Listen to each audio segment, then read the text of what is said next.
masih bersama dengan kami, tentunya dengan jargon kami, Clean Today, Better Tomorrow. Sahabat lingkungan, setelah kita selesai dengan materi-materi sebelumnya tentang pengelolaan sampah, pasti ketika kita sedang melakukan program pengelolaan sampah, khususnya di dalam sampah anorganik, pasti ada sebuah tantangan-tantangan. Oleh karena itu, pada kesempatan kali ini kita akan membahas materi tentang tantangan pengolahan sampah anorganik. Tentunya masih bersama dengan kita, pakar daripada pengelolaan sampah, yaitu Pak Ali Nurdin. Kita akan sapa beliau dan menanyakan kabarnya pada kesempatan kali ini. Bagaimana Pak Ali untuk hari ini? Ya, alhamdulillah selalu sehat Pak, dan tentunya selalu semangat juga ya. Nah, tentunya tetap semangat, tentunya menjaga lingkungan kita, dan tentunya kita harus bijak dalam mengelola sampah sehingga lingkungan kita menjadi lingkungan yang sehat. Sahabat lingkungan, kita akan membahas tentang tantangan pengolahan sampah anorganik. Nah, sebelum sana kita akan bertanya dulu kepada Pak Ali Nurdin, sebenarnya apa itu yang disebut dengan sampah anorganik? Karena kebanyakan masyarakat itu belum bisa memahami atau belum bisa tahu mana yang disebut dengan anorganik, mana yang bukan anorganik. Mungkin bisa dijelaskan dulu Pak. Baik, terima kasih Pak Irfan dan sobat lingkungan semuanya. Mungkin masyarakat itu pada dasarnya sebenarnya mungkin tahu Pak, tetapi ketika melaksanakan itu ataupun membuang sampah mereka tidak memisahkan gitu. Iya betul. Tapi it's okay. Jadi sebagai pengetahuan juga dan menambah wawasan gitu ya Pak ya. Sebenarnya apa sih sampah anorganik itu? Nah, ini kalau dikategorikan sebagai sampah itu kan berdasarkan sifatnya ada dua gitu ya, mudah terurai ataupun tidak terurai, ataupun sulit terurai. Ini dikategorikan sebagai sampah organik dan sampah anorganik. Nah, kalau sampah organik itu merupakan sampah yang berasal dari tubuh makhluk hidup. Kita ambil contoh saja sisa dari makanan yang berasal dari tumbuh-tumbuhan kan, seperti nasi, kemudian buah-buahan ataupun daging gitu ya. Itu disebutnya itu sampah organik. Dan itu sampah-sampah seperti itu lebih mudah terurai. Nah, sekarang di sini kalau sampah anorganik ini adalah sampah yang dihasilkan dari bahan-bahan buatan manusia. Nah, seperti kaca, kemudian besi, logam, kertas. Tentunya ini ada campuran bahan-bahan kimia gitu ya.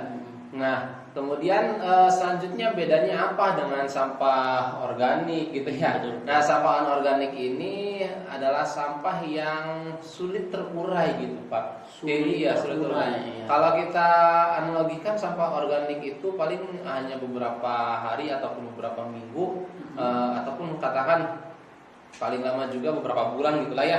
Itu akan terurai sempurna. Nah, kalau sampah anorganik ini bahkan bertahun-tahun dan sampai ratusan tahun bahkan belum terurai. Nah, oleh karena itu di sini kita pentingnya mengetahui karakter sampah anorganik agar tidak mencemari lingkungan, karena tadi untuk penguraian itu sangat lama gitu. Betul, sangat lama. Nah, itulah sahabat lingkungan, jadi bedakan antara jenis sampah, karena jenis sampah itu ada organik dan anorganik. Kalau organik itu mudah terurai, sedangkan anorganik itu susah, bahkan bertahun-tahun nih Pak. Nah, kemudian cara pengolahannya itu bagaimana Pak? Ketika kita tahu sudah bisa membedakan, kemudian kita sudah bisa memilah, memisahkan lah antara kedua itu, terus cara pengolahannya bagaimana Pak? Sebenarnya untuk jenis sampah anorganik ini kita terapkan saja prinsip 3R ya Pak ya.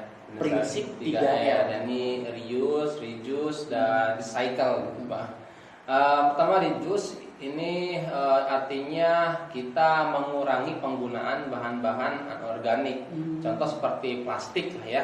Seperti plastik. Nah, untuk plastik ini ya kita kurangi penggunaannya, karena tadi kalau semakin banyak berarti semakin sulit semakin sulit dikelola gitu ya, semakin sulit terurai gitu kalau dibuang sembarangan. Kemudian ada reuse itu kita gunakan kembali. Digunakan kembali. Iya, artinya kita gunakan kembali bahan-bahan ataupun alat-alat yang memang masih bisa digunakan gitu. Jangan sekilas barangnya sudah terlihat jelek kemudian kita buang. Nah itu nanti kalau kita buang ya harus ada tahap berikutnya. Nah ini yang ketiga yaitu recycle. Recycle itu mendaur ulang. Nah ini khusus untuk barang-barang yang memang sudah tidak digunakan lagi, barang-barang anorganik gitu ya, anorganik yang tidak digunakan lagi, maka ini solusinya adalah dengan mendaur ulang. Ya kita ambil contoh plastik ataupun kaca, logam, besi dan lain-lainnya yang dibuang ke tempat sampah, maka itu bisa dimanfaatkan untuk bahan-bahan baku gitu, bahan-bahan pengolahan produk kemudian gitu. Ya. Tentunya itu harus dipisahkan terlebih dahulu ya. Iya, tentunya untuk pengolahan bahan-bahan organik tersebut yang melalui tahapan-tahapannya gitu, mulai dari pemilahan, kemudian pembersihan dari kontaminasi, baru sampai nanti tahap akhirnya berupa produk yang baru. Nah, ketika kita ingin mengolah kembali atau yang disebut dengan tadi yang terakhir itu reuse atau recycle daur ulang ya, pasti di sana ada hambatan-hambatan, tantangan ketika kita ingin mengolah hal tersebut tuh. Kira-kira tantangan apa saja yang biasanya terjadi atau ya dirasakan ketika pengolahan sampah anorganik gitu Pak? Ya, untuk pengolahan sampah anorganik ini pertama ya kita tantangannya ya mencari bahannya gitu ya. Bahannya ya sampah yang akan digunakannya. Sampah yang akan digunakannya ya harus sesuai dengan tujuan produk yang akan dibuat. Dan di sini tantangannya kadang karena di kita pemilahan sampahnya ini masih terbatas, jadi sampah-sampah anorganik yang akan diproses selanjutnya masih bercampur dengan kontaminan-kontaminan lainnya. Itu mungkin karena tantangan itulah jadinya ya. Karena kan ya di masyarakat khususnya sampah itu terkadang belum dipisahkan terlalu sehingga terkontaminasi. Betul. Kemudian yang selanjutnya juga di tantangan di pengelolaan sampah anorganik ini ya tentunya perlu infrastruktur gitu ya, infrastruktur yang memang dimiliki gitu, yang harus dimiliki. Ya kalaupun tidak dimiliki ya kita harus berpikir sampai tahap mana kita mengelola sampah anorganik ini, kemudian kita harus memberikan ke pihak selanjutnya. Oleh karena itu tantangan dalam pengolahan sampah ini kita selain harus paham alurnya, kita juga harus bermitra juga sih dengan pihak yang lain. Misal kita berperan sebagai apa nih? Apakah sebagai pemilih sampah gitu ya, ataupun kemudian berperan sebagai pengepul sampah, ataupun nanti sebagai produsen yang akan mengolah menjadi barang lagi ya. Karena memang di sini untuk tantangan sampah anorganik ini umumnya membutuhkan menggunakan alat-alat gitu, alat-alat yang cukup memadai lah untuk mengolah sampah anorganik ini menjadi bahan baru gitu Pak.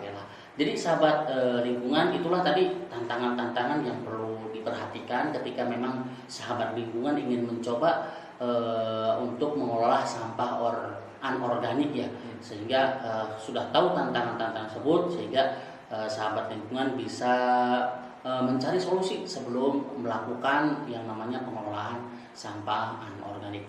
Jadi tetap jaga lingkungan, bijak mengelola sampah, clean today, better tomorrow.